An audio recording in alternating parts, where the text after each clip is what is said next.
The Real House from The Watcher. Everyone who has access to Netflix has seen the series The Watcher. Today, we will explore the true crime that inspired the series. Derek and Maria Broaddus bought their dream home in 2014 for $1.3 million. But the Dutch colonial home would soon turn into a nightmare.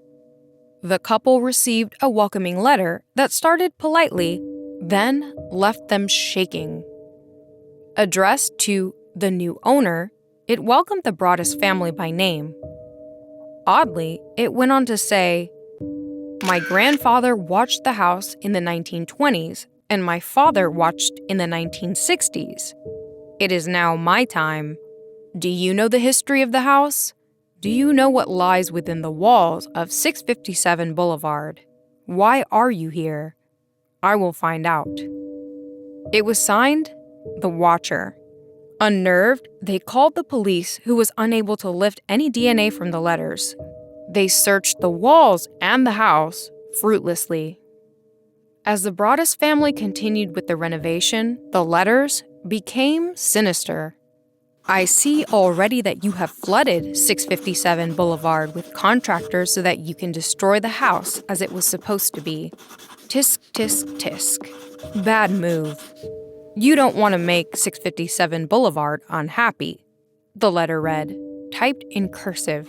It also went on to mention their children in birth order as young blood, which was extremely unnerving for the family.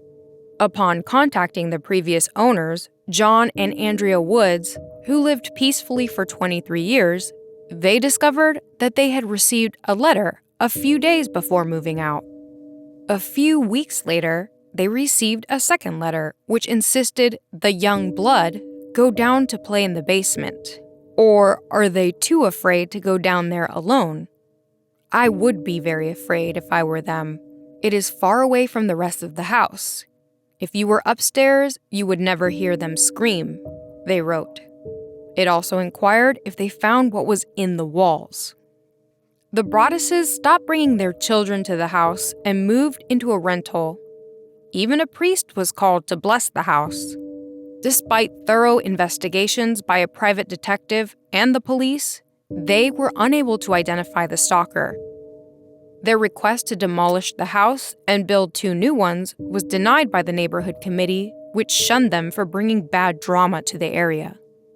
In 2019, they finally sold their home for $400,000 loss after disclosing the trauma they faced.